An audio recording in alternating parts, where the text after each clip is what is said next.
Good morning and welcome to the National Newspaper Publishers Association's Let It Be Known. It is Wednesday, the 28th of September 2022. We're here at the Walter E. Washington Convention Center in Washington, D.C. for the Congressional Black Caucus Foundation's annual legislative conference. But we're also here, too, this week for the NNPA's annual leadership reception and awards. It's going to be a big event Thursday night. We're going to be live on the red carpet, so tune in right here, same channel, on Thursday evening, beginning at about 6 o'clock. You can tune in and see we got more than 2,000 people coming in to see the awards. Chrisette Michelle will be the featured performer, the Grammy winner, will join the Black Press on Thursday. So join us. We might grab her on the red carpet too. But right now, we got some very, very special guests. Stephen Larkin is with us for the first time. Welcome to Let It Be Known. Steve is the advertising executive extraordinaire for the National Newspaper Publishers Association. Steve, good morning. Good morning, Stacey. Mr. Brown. Happy to be here. We're happy to have you. This is a treat. And we got, of course, from Omaha, Terry Sanders, great publisher there, the Omaha Star. Good morning, Terry. And Bobby Henry, West Side Gazette. What's happening, Mr. Brown? You guys, he's always happening. Bobby's always happening. But so we're here. Let's start with this. So let's get this out the way. The January 6th Commission now, they are going to wrap things up very, very shortly. Now, the scuttlebutt is that even more bombshells, they're going to release everything that they got now. Where is all this going? Release everything they got. Everything they got. We were talking earlier. Yeah. So this is Stacey. I don't have the slightest idea. I thought we had everything we needed to just wrap this whole thing up. You're telling me it's more to come? It seems they say it's more to come, but it seems like you got enough, right? It's like a drip. It seems they keep dripping information. They just go open the floodgates, let it flow. And they're starting to give folks longer prison sentence. If you've been following it at all, the latest convictions, folks are getting 10, 15 years now. What about the head honcho? And the man that called it, Yeah. What's up? That's a question for the U.S. attorney, isn't it? It is. But I was thinking, I'm saying that, okay, so he got all this top secret stuff that he cleared in his mind, so it's no longer top secret. Yeah, but we don't know what it is, so maybe we're not going to do anything until we find out exactly what he did with it. Who has it? I don't know. Well, we will see. It's just interesting that this is still going on. January 6th, it's getting further and further in the rearview mirror. And, the further you get away from an event, a crime, or whatever it might be, the memory tends to fade, don't it? That's right. Especially you get somebody on the stand, right? Look at that White House. Look at that building. That memory is never going to fade. Not that one, huh? All the windows. There is residue from that. Yeah. And I think that every time they interview one of those Capitol Police, that's still fresh for them. Yeah. Like yesterday. Like 9/11, right? Like 9/11. We'll never get away from it. Yeah. And so I think that you need to wrap it up and move on, because there's some other things going on in the world. Yeah. There is other things. Like walking across the lawn and you step in some food, some dog food you got on your shoe. When you walk into the building, you just need traces of it everywhere. But it still smells. That's an interesting point. What Stacey said. The method of defense is to delay. In any court case, when you can delay, Yeah. that's a strong method. It is. As Ms. Sanders said, there's a lot of important things going on right now, Mm-hmm. especially here being Black America. Well, true, exactly, and when you think about that too, that was such a, and it's still, like you said, it's still such a thing that people still can't believe that a sitting president, allegedly, I guess we got to use that term, ignited an attack on America, a sitting U.S. president, right? Treason, right? But as Steve said, can you believe there's more important things now? In a lot of people's view. The economy, Black America, economy, white America, the economy. Well, we'll see how that unfolds. But Terry, speaking of Nebraska, something big happened in Nebraska that has been overlooked 3 weeks ago, right? Yes, Tell us about you. I'll let you tell folks. Yes, I'll let you tell it. Malcolm X, Malcolm Little, was born in Omaha, Nebraska. Little known fact to the world. And we have a Malcolm X Foundation. The site where his home was has been memorialized. And now the state of Nebraska has said that Malcolm X can be in the Nebraska State Hall of Fame. So that went before a committee. The committee mulled it over. People went on buses. And the end result is he will be in the Hall of Fame. So now they are setting up a date. They are hiring a sculptor to do the bust of him that will sit in the state capitol. That's a big deal. It is a big deal. Now, the thing about it is Malcolm X's life was taken from him, what 60 years ago or so? Or more. Why now? Why all these years later? I mean, this... You know what? This is a personal thing. Don't say it. Everybody, this is what I think. Diversity, equity, and inclusion. That has made us happy. Every corporation has a DEI department. Especially after George Floyd. Especially after George Floyd. That really brought it up. And so now things dealing with people of color, dealing with melanated people, is coming to the top. Like butter is rising to the top. You better hit it while it's going. Because it won't always be on top. Yeah. And I think it's wonderful. As people say, I've been Black all my life. So it's not new to me. Right. But this is new to some people. And because it's new, like new shoes, everybody wants to see your new shoes. When they say a new broom always sweeps clean. Always sweeps clean. Okay? The old broom knows the corners. I like that. He knows the corners. And I think that's important to keep in mind, because while people are, we have a DEI department. Okay. But Black folk been working here all the time. Right. So what have you done for them? Yeah. And not to say that we need a special dispensation. I'm not saying that. Get what you would do. Yeah. Yeah. Get what you've already earned, not what you are given. Yeah. But get what you earned. That reminds me, and when I get a chance, I like to say that Brown versus the Board of Education of Kansas back in 1954, when they said separate but equal.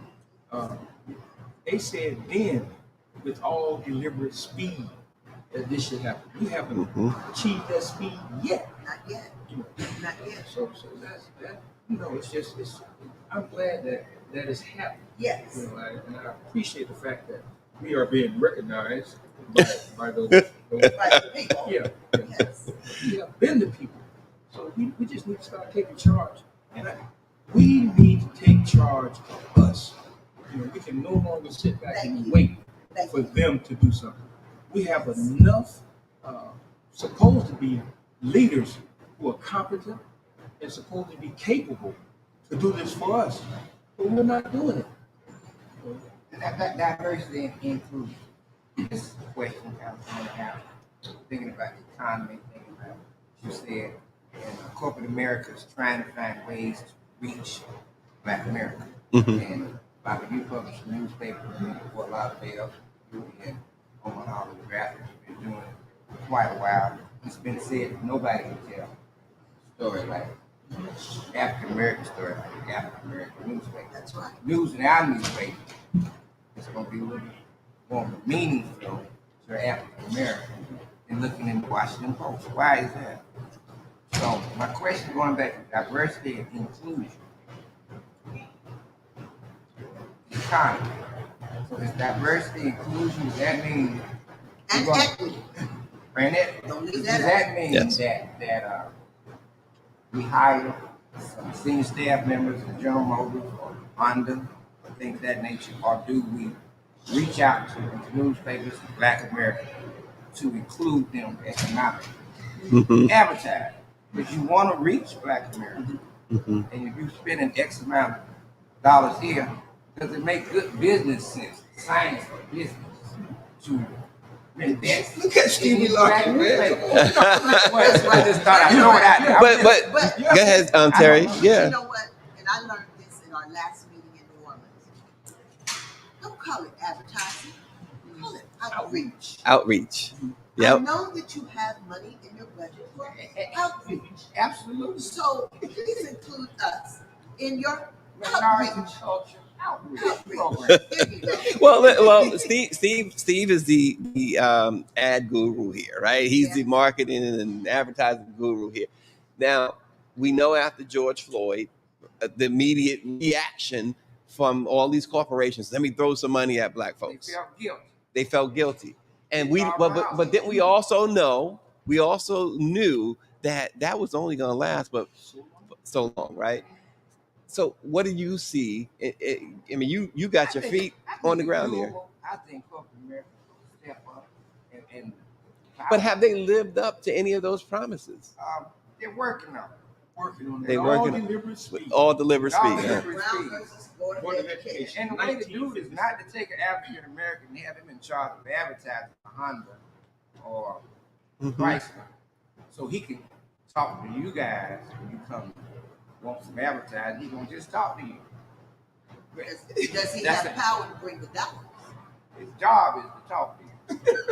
Power to bring That's the it. dollars. Some That's things what we we're don't have to say.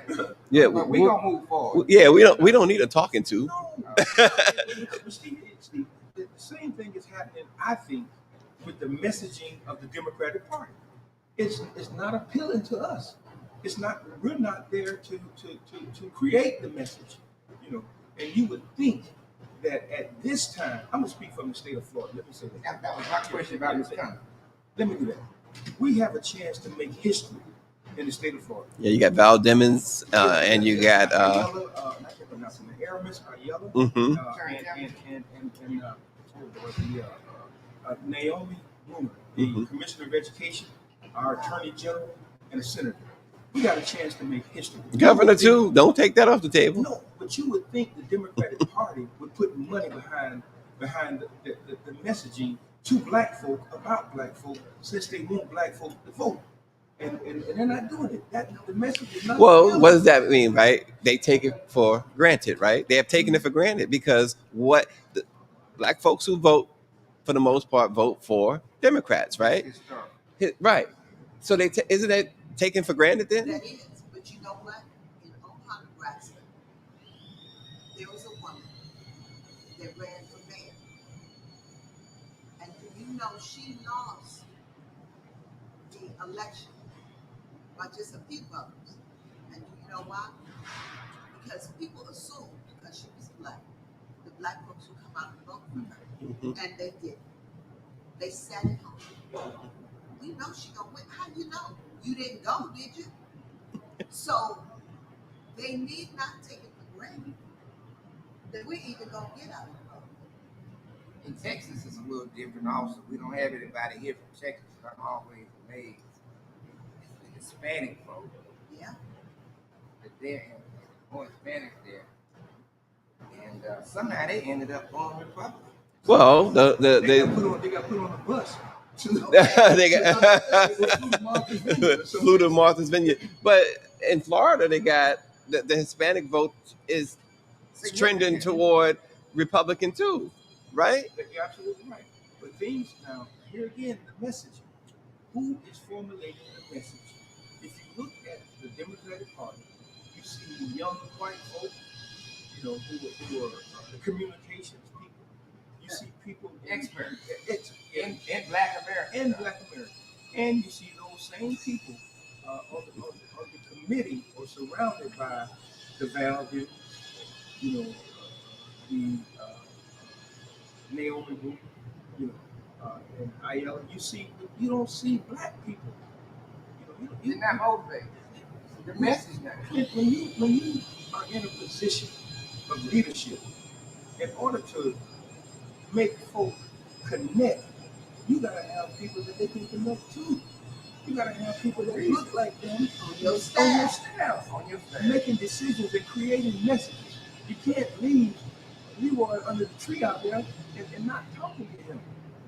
Because Leroy got a vote. Leroy got a vote. And so does his family. And so does his family. Well, breaking news, by the way, the coffee shop is open. And we've been sitting here at the Congressional Black Caucus however long we've been here. No call. No orange. You see how they treat us? Somebody should have been bringing something over, right? Yeah. See that group of folks over there? They gotta be somebody. They got to be somebody's. You know what? And we're talking about that in our nation's capital. How do we connect with our people in this place? This used to be known as Chocolate City, right? Yes, indeed. Not so much anymore. You know, they have watered it down and now it's malted chocolate. It's not pure chocolate. Wait a minute. You got to say that again. It's malted chocolate now. You know, when you put that malt powder in there, it lightens it up and it's not as potent. Maybe it happens in moments. It's not a movement. Main Man March. We all But came we up need there. Well, that's the problem, right? We need Moments, movement. right? George Floyd's moment. It turns out it was a moment. Now, But we need movement. movement. And the cascade that message that we need to get together and black folks come out and want to do something. Maybe that's something that we promote. You know what I mean? We're having moments. Let's have a movement. The message right here. There you go. Right here. Yeah. Rip Van Winkle or quiet than a church mouse. Now, Rip Van, y'all know the story of Rip Van Winkle. Yeah. Right? He went to All sleep that and time. woke up in the revolution. A church mouse is quiet. A lot of our leadership, they Church have mouse. become, like Rip Van Winkle or quiet than the church mouse. Why? You don't. Well, are we getting money? Is it- Well, there you go. Are those church mice and Rip getting funds?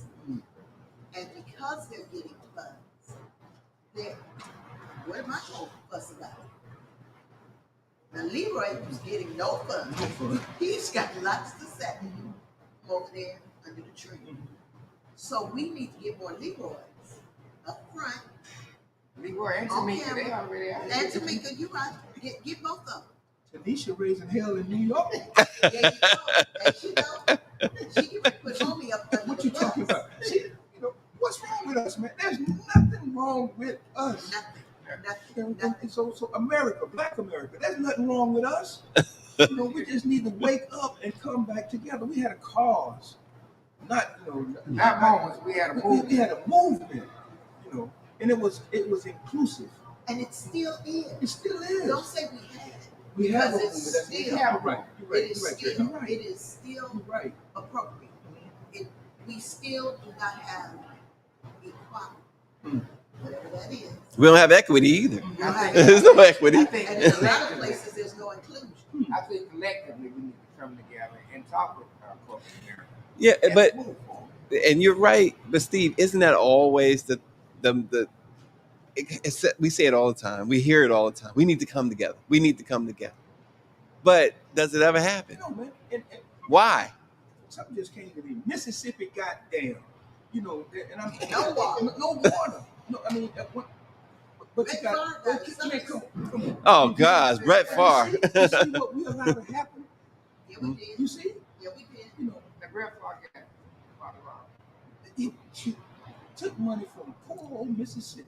The welfare department at that. Public welfare. For his children at their university. Yeah. Diverted that money. They even used welfare money to pay for a pro wrestler's drug rehab. This is deep. It's deep. We talked about it yesterday on Let It Be Known. This is deep. This is science to business. Science of whose business? Mm. Steve, we're talking tens of millions of dollars. If you took $10 for public welfare, you $10.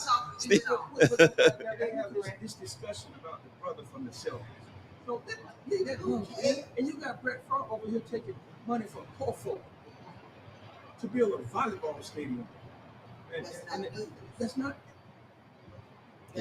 Wake up, Black America. Well, all the water running out of your pipes is brown. You can't well, bathe. yeah, that Jackson, Mississippi, Water running out your pipes. Flint, Michigan. And we don't, and that's the thing, right? Flint, that's where I was going. Flint still has a problem. We barely talk about Flint. They're boiling water in Detroit. Yeah, they are. The last I checked, there was a boil water advisory. There's places we shouldn't go to visit and take our visitor convention girl dollars. We can't go to Jackson because you can't go. We can't go to Flint. Now you're telling me Detroit. Watch how that moves. If you hit them in the pocket. So if it's in Detroit, and I realize that is not the method for building cars anymore, but Detroit is now a technology hub. I was there to visit, and they said, well, that used to be a car place, and now they're doing computers. And I said, really? So what are we doing, to your point, with our dollars, with our consumer dollars? You know that we spend triple what anybody a whole else lot, a whole lot. So what are we doing with it? As we sit here at the convention center and watch all those beautiful ladies from AKA coming in. So spending money. So a question came in from one of our viewers, Michelle Madison. She's asking, what are the most important things that the CBCF should strive for, in our opinion? And I guess we're talking about the Congressional Black Caucus in general. What should they be striving for at this point? Wow. Mine would be messaging, to get Black folk together, collective. Yeah. We need to have a message that everybody is included. We need to stop disenfranchising Black folk. Need to stop disenfranchising Black folk. And the way we do that is through communication. We have to have a message of inclusion. So that would be my position. So as it pertains to the Congressional Black Caucus, to give us access and to have messaging. And I think economic access also. Oh yeah, access is only economic. What good does it do if you got a key that won't turn into lock? And the key is economic. So I have a key, I'm standing at the door, but I have no money. And Dr. King said that years ago. Okay.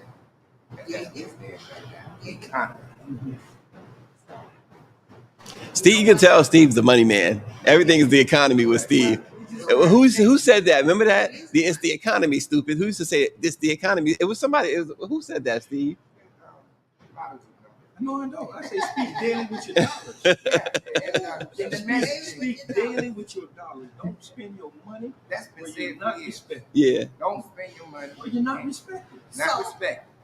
As we sit here, and I looked out the window, you saw that, and I saw that apple, that bite. We all know that's the apple. It doesn't even say apple on it. There's just that apple bite. And then if you look through the windows, I see some kind of apple. They put that across from the convention center. When you go out the front door, that's the first thing you see. Oh, you just said, I got to go over there and get me a case. They know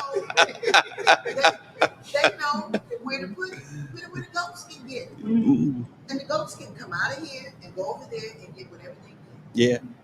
Yeah. And so our messaging needs to be where the goats can get it. And it is visible. It needs to be visible.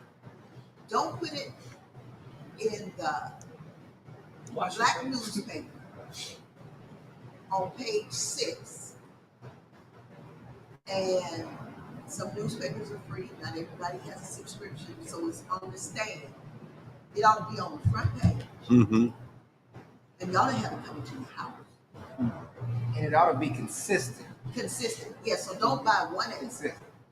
If it's a 52-week paper, buy 52 ads.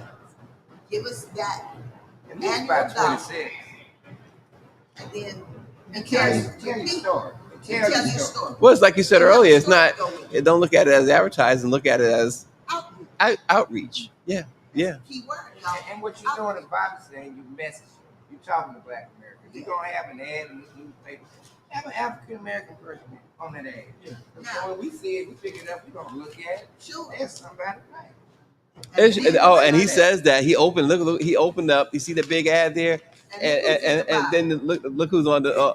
And So, there is a nice Caucasian lady. Unmelanated. Yeah. unmelanated, she says. But what would you do? I What mean, would you like the power to do? That's Mm. what it is. it's like when we need experts to talk about certain things. Sometimes they offer us people who don't look like us. That doesn't work only because people who look like us and people who watch the black press and let it be known, they want to hear from people who look like them. Especially when you talk about healthcare, right? Right. When you talk about medicine, because historically and for good reasons, we know African Americans don't necessarily trust medicine, or the medical community, I should say, right? We know that. So why have somebody who don't look like you talk about it? And that's the point there. Now there you go. That's Now, an that's an excellent ad. It's a Black man talking about COVID. Wait. That's from the Department of Health and Human Services. And that's been divided in favor. We need more messaging like that. It makes a difference. Then it saves lives. The whole conversation of inclusion, it starts with a base. You gotta have a foundation. And if your foundation is not built on what you believe in, and if you don't believe in yourself, your messaging ain't gonna make that point. It's like It's gonna building be on fluff. sand. Yeah, it's Yep. just gonna be fluff. Yeah. You know, so it starts from within yourself. And again, I say, Black people, there's nothing wrong with us. Nothing wrong with being black. Oh, Right. I don't think so. you said it. I've been Black all my life. Black and proud. And I don't know nothing else. Well, there's some, right? We see it in politics, court. Oh, We yeah. see it in other places where some what's the line? Skin folk ain't always kinfolk, right?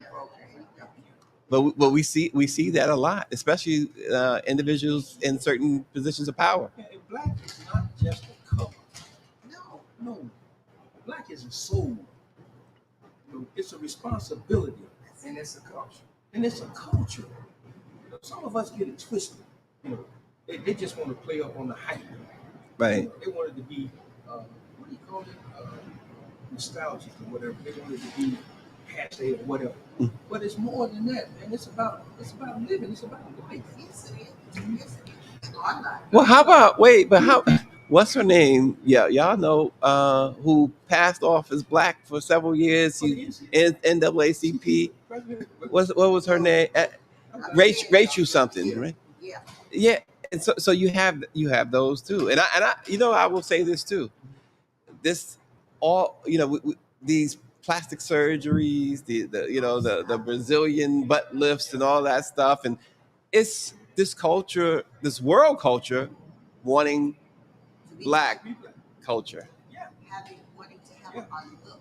the look, yeah, and the problem with that is, and the problem with people like Rachel, and the problem the NAACP, the former NAACP person, and the problem with people who do.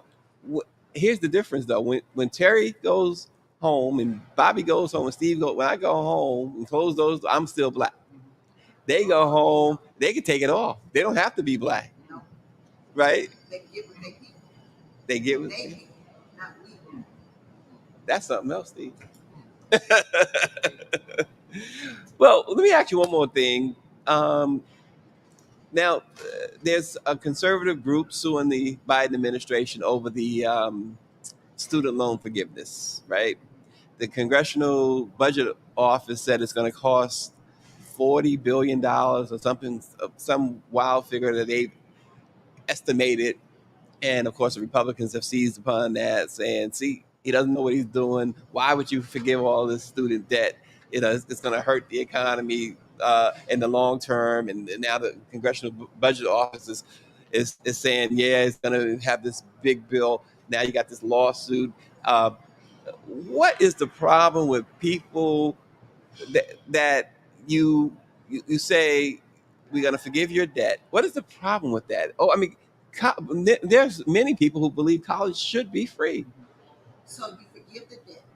Now the money that I was paying for my education, I can now go buy a house. Mm-hmm. Is that not economic stimulus? There you go. They're not putting money back out there. There's some There you go. states, no school is free right now. Right. Yeah. I mean, it's a win-win. And I have children who had college debt. When I went to school, I had college debt. I paid mine off. It took a long time. But all the things I could have done had I not had that. But then we in this country say education is important. But everybody can't afford an education. Mm-hmm. There's a So where are there's an event coming up with the NAACP and the Black Lives Matter to discuss the student debt cancellation, and that's happening here. You know, it's on. I'm trying to read it from my phone. I apologize, but it's September the 30th, and it's at 6 p.m. The Capitol View, 400, whatever street that is. But it's the conversation to talk about it. I always like to say, well, follow the money. Follow the money. Who is this benefiting? Mm-hmm. And when you look at the people that it's benefiting, it's really helping us, a lot of us. And so that's why it's a problem. That's why it's a problem. Mm-hmm. And they want to assert any type of extra weight upon the government that people of color is causing. You know, they don't want that to happen. To me, Yeah. That's what it is. Yeah. Well, we'll see what happens. Before we let you guys go, though, of course, the NMPA's Leadership Awards and reception is tomorrow night. Again, we're going to be here on the red carpet. It's going to be a beautiful thing. More than 2,000 folks are expected for this great awards ceremony and event. You two publishers, been publishers for a long time. Tell our audience why this event is special. And we can start with ladies first. Oh, wow. So we all watch the Academy Awards. We all watch the Grammys. Awards are a big deal. Yeah. You get an award, you know, your name is in the paper. And this is our recognition. This is us recognizing us. That's a big deal. Yeah. And it should be a red carpet event with all the lights and you know how they flash the lights outside in the sky. The stars come out and you see everybody taking a picture.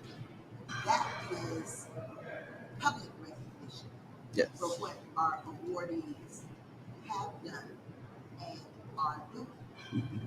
And so the Black press, I don't care what you say. People always say, well, you know, people don't read newspapers. And I said, they read ours. They certainly go online too for the online, news. But the fact is, they are looking at what we are publishing. Yes. Don't go by what the majority says. You know, we get our messaging from a lot of places, and it's not always correct. Right. And it certainly isn't correct where we the people are concerned. The messaging you need to be listening to is what is coming out of the Black press, because that is pure, unadulterated Black information. There you go. You know, Stacey, I would say maybe we need to change the color of that red carpet. Maybe it needs to be red, black, and green. Uh-oh. Yeah, exactly. Exactly. and those that we have chosen or who have done the work to be recognized, uh, that we meaning the people, are saying you are worthy of our gratitude for what you have done for us. So that's our way of paying tribute to you while you're still alive. So walk that red, black, and green carpet, symbol of blood and land and who we are as a people, and not negate or get away from the fact that you are black and that you are representing who we are, the best of who we are. So to me, congratulations to all of you who will be receiving that award on tomorrow night. And it says from the bottom of our hearts, we recognize all the hard work that you have done, and we stand with you. So walk this red, black, and green carpet with pride, you know. And so that's, to me, that's what. I like that red, black, and green carpet. We manufacture that. Let We that be should. our idea. Exactly. And then we market that, Stephen. We market that all across the country for black events. For black events, that's They- right. they- Okay, work on it. Stony the road we trod, There's bigger a the little chestnut rocks in rod. there. That's right. It's in the Bible. Say it again, Bible. It's in the song. That's us. Yeah, That's the prayer. That is. That's us. That And, is. and, That is. and don't let us forget it. That's right. And we're Well- gonna- There ain't nothing wrong with being black. Nothing. Not at all. I Not- second that emotion. On that note, again, join us on the red, black, and green carpet That's right. tomorrow night, 7 o'clock. Well, actually, we go on early, 6 o'clock, I believe. We got to start. The event starts at 7. Join us. Tune in. It's a black event. The honorees include William Barber, Jim Winston of Nabob, Reverend Barber. There you go. Thank you, Steve. Also, we have Glenda Glover, Tennessee State, and the other it's 4. Yeah, it's 4. Who did I miss just now? Who did I miss?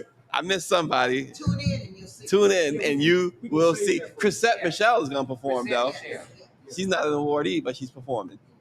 And we're told she's making an appearance on the red, black, and green carpet as well. So join us. And as always, we appreciate you. Thanks for watching Let It Be Known. And we will see you tomorrow morning and tomorrow night. Join us.